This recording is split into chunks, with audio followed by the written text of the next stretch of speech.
রক্সেন প্যারেস এবং ফিন ব্যালারের মাঝে কিছু একটা হচ্ছে। What is cooking I don't know, but there is something definitely going on behind the scene. দুইটা সপ্তাহে ব্যাক টু ব্যাক আমরা মানডে নাইট রতে রক্সেন প্যারেস এবং ফিন ব্যালারকে দেখেছি। দুইবারই কিন্তু রক্সেন প্যারেস এসে ফিন ব্যালারের সাথে কথা বলেছে। আর ডাব্লিউডাব্লিউ কিন্তু এমনটা দেখায় প্রোমোর মাঝখানে, এবং সেখানে পেছনে কারা কথা বলতেছে এটা কিন্তু আমরা নোটিস করে থাকি। তো জেউসও যখন প্রোমোর জন্য আসতেছিল তখনই দেখা যাচ্ছিল রক্সেন এবং ফিন ব্যালার কথা বলতেছে। আর এরকমটা এর আগের সপ্তাহে হয়েছিল, দেন কালকের মানডে নাইট রতে হলো।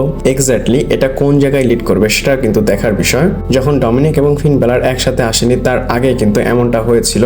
ডমিনিক মিস্টেরিও এবং লিভ মর্গ্যান এরকম পেছনে কথা বলেছে, এবং আপনাদের তো বলেছি খুবই তাড়াতাড়ি ফিন ব্যালার টার্ন করবে এবং ওই দিক দিয়ে ডমিনিক মিস্টেরিওর ফেস টার্ন হবে। হয়তো আমার মনে হয় রক্সেন এবং ফিন ব্যালার আর ওই দিক দিয়ে ডমিনিক মিস্টেরিও এবং লিভ মর্গ্যানের একটা ম্যাচ ডাব্লিউডাব্লিউ সেট আপ করতে পারে। বাট আপাতত বলতে পারি ফিন ব্যালার এবং রক্সেন একসাথে আসতেছে। আর তারা যে একসাথে আসতেছে এটার উপর আপনাদের কেমন টেক আমাকে কমেন্ট করে জানাবেন। আজকে অনেক আপডেট দেব, চলুন শুরু করা যাক। Hello viewers, welcome to Rachel Bangla BD. প্রথমে জন সিনার বিষয় বলবো। আর ডাব্লিউডাব্লিউর কাছে ক্রেজি শকিং প্ল্যান আছে জন সিনার এই রিটায়ারমেন্ট ম্যাচকে নিয়ে। আর আপনাদের যদি বলি ডাব্লিউডাব্লিউ কি করতেছে, ডাব্লিউডাব্লিউ জন সিনার লাস্ট ম্যাচের জন্য বেটিং করতেছে এবং তারা $5 মিলিয়ন আস্কিং প্রাইস এক্সপেক্ট করতেছে। আর যেহেতু $5 মিলিয়ন তারা আস্কিং এক্সপেক্ট করতেছে, হয়তো $10 মিলিয়ন তারা অবশ্যই নিবে। এবং জন সিনার লাস্ট ম্যাচ কিন্তু ডিসেম্বরের 13 তারিখে হবে। এমনটা না যে তারা একদিনই টাকা কামাবে, ডাব্লিউডাব্লিউ কিন্তু তার আগেও মাল্টিপল অনেক টাকা কামাবে। দেখি বস্টন তো কনফার্ম হয়ে গিয়েছে এই এরিনাতে হবে আর কি, তারা হোস্ট করবে। তো তারা কত $মিলিয়ন দেয় আর দিলে অবশ্যই আমরা জানতে পারবো। এরপরে আবার জন সিনার বিষয় বলবো। আর জন সিনা তার টাইটেলটা কবে হারবে এটার বিষয়ে একটা আপডেট এসেছে। আর এমনটা কিন্তু সে জেতার পর আপডেট আসেনি, এইটাই ফার্স্ট টাইম। এবং এই রিপোর্টটা করেছে ফাইটফুল। তারা বলতেছে জন সিনা এই সামার পর্যন্ত চ্যাম্পিয়ন হয়ে থাকবে, মানে চোখ বন্ধ করে সামার স্ল্যাম পর্যন্ত জন সিনা ডেফিনেটলি চ্যাম্পিয়ন থাকবে। হ্যাঁ, এখানে কিন্তু হয়তো সে সামার স্ল্যামে টাইটেল ড্রপ করতে পারে, অথবা তারপরে ক্লাশ ইন প্যারিস আছে সেখানে ড্রপ করতে পারে। আর এটা তো জন সিনার টাইটেল রেনের আপডেট। বাট আমি যেটা চাই সেটা আপনাদের বলি। আমি চাই জন সিনা তার ফেয়ারওয়েল ট্যুর পুরোটা শেষ করে চ্যাম্পিয়ন হিসাবে, এবং এই চ্যাম্পিয়ন নিয়ে সে চলে যাক। আপনারা কি চান অবশ্যই আমাকে কমেন্ট করে জানাবেন। এবং যারা এখনো ভিডিও দেখতেছেন প্লিজ আমার চ্যানেলটাকে সাবস্ক্রাইব করবেন এবং ভিডিওটাকে লাইক করবেন। এবং আপনারা কে কোথা থেকে দেখতেছেন অবশ্যই কমেন্ট করে জানাবেন।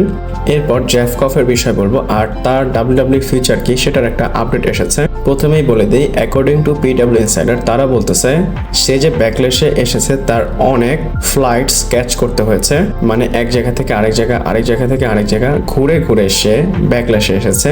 এবং রিপোর্টে আরো বলা হচ্ছে জেফ কফ স্ম্যাকডাউনের পার্ট হবে।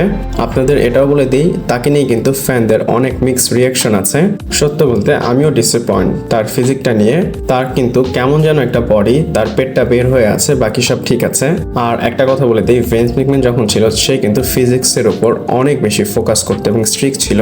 এবং ভিন্স ম্যাকম্যান মনে করতো, মানে সে এটা বলতো যে তুমি যদি চাও তোমাকে কেউ সিরিয়াসলি নেক তাহলে তোমার ফিজিক আগে ঠিক করতে হবে।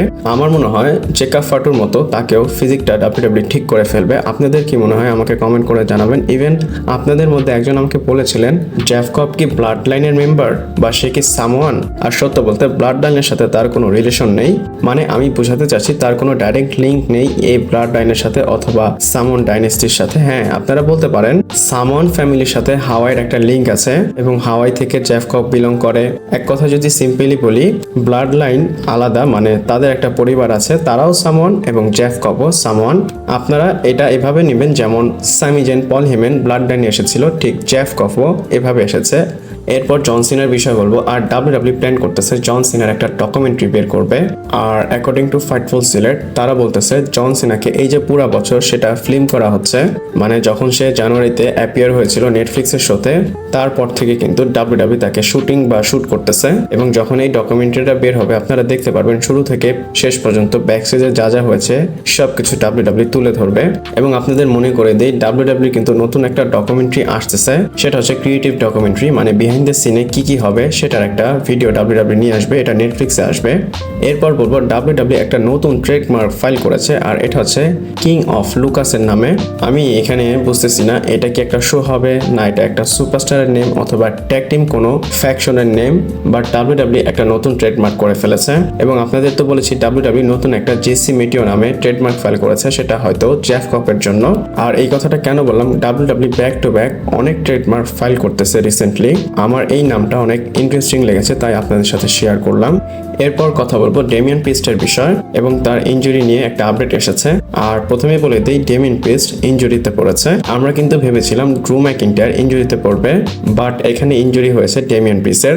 আর তার ইনজুরিটা কি, সেটা হচ্ছে ডেন্টাল ইনজুরি। এবং আপনাদের এটা বলে দিই, এটা কিন্তু অনেক বেশি সিরিয়াস না, বাট এটার বিষয়ে কিন্তু কোনো আপডেট আসেনি এরপরে WWE কি করবে।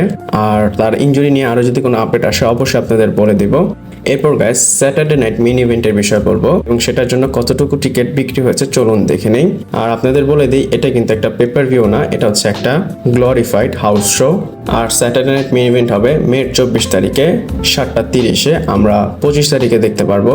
আর অ্যাভেলেবেল টিকিট আছে 537টি এবং কারেন্ট সেট আপ হচ্ছে 9762 এবং টিকিট ডিস্ট্রিবিউট মানে বিক্রি হয়েছে 9125 মানে 9125টি।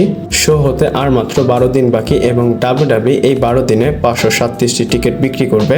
শোতে কিন্তু জন সিনাকে দেখতে পারবো, স্যাথ রলিন্স, ব্রন বেকার, সিএম পাঙ্কে দেখতে পারবো, but mainly Saturday night main event হয়তো সোল্ড আউট যাবে জন সিনার জন্যই। আপনাদের কি মনে হয় আমাকে কমেন্ট করে জানাবেন। এরপর নেক্সট অ্যান্ড ফাইনাল স্টোরি, আর এটা হচ্ছে ট্রাবল চিফ রোমান রেন্সের বিষয় এবং খুবই মেজর ম্যাচ তার জন্য পিচ করা হয়েছিল। আর সেটা কিন্তু জন সিনার এই রিটায়ারমেন্ট ট্যুরেই, আর সেটা কি রোমান রেন্স ভার্সেস জন সিনার ম্যাচ। যখন জন সিনা হিল হয়নি তখনই আইডিয়াটা এসেছিল, আর এখন মনে হচ্ছে হয়তো এই ম্যাচটা হবে। আর স্পেকুলেশন এটাও, সৌদি আরবে তো যদি আরো একটা ইভেন্ট হয় সেখানে WWE রোমান রেন্স ভার্সেস জন সিনার ম্যাচ করাবে। আর আমি কিন্তু ভিডিওতে বলেছিলাম জন সিনার যে ম্যাচ সেখানে কিন্তু WWE অনেক টাকা ডিমান্ড করতেছে। আপনারা জানেন রোমান রেন্স এবং জন সিনা খুবই মানি একটা ম্যাচ, এক কথায় মানি ম্যাচ, মানে বিগ মানি ম্যাচ। আপনারা জানেন রোমান রেন্স ডেফিনেটলি এই টাইটেলের পিছনে যাবে এবং মানি ড্র করার জন্য রোমান রেন্স সিনার একটা ম্যাচ WWE করবে। শুধু মানি না, একটাবার চিন্তা করে দেখেন, রোমান রেন্স এবং জন সিনা যদি ম্যাচ করে এটাই তাদের লাস্ট ম্যাচ হবে। এরপর আমরা কখনোই রোমান সিনার ম্যাচ দেখতে পারবো না। জন সিনা তো চলে যাবে, আর 2 বছর পর রোমান রেন্স হলিডে চলে যাবে। তো WWE যেহেতু তাদের প্ল্যানে রেখেছে হয়তো এদের ম্যাচটা করাবে। আরো পসিবিলিটি হতে পারে, যেমন জন সিনা হিল টার্ন করেছে, রোমান রেন্স এখন ফেস টার্নে আছে। ফেস টার্ন না, টুইন বলতে পারেন। যদি WWE এত বড় অপরচুনিটি মিস করে তাহলে আর কি করার, বাট এটা শিওর ফ্যানরা এই ম্যাচটা দেখতে চায়। আপনারা দেখতে চান কিনা আমাকে কমেন্ট করে জানাবেন। ভিডিওটা এই পর্যন্ত ছিল, ভালো লাগলে লাইক, কমেন্ট, শেয়ার, সাবস্ক্রাইব করে পাশে থাকবেন। পরবর্তী ভিডিওতে আবার দেখা হচ্ছে।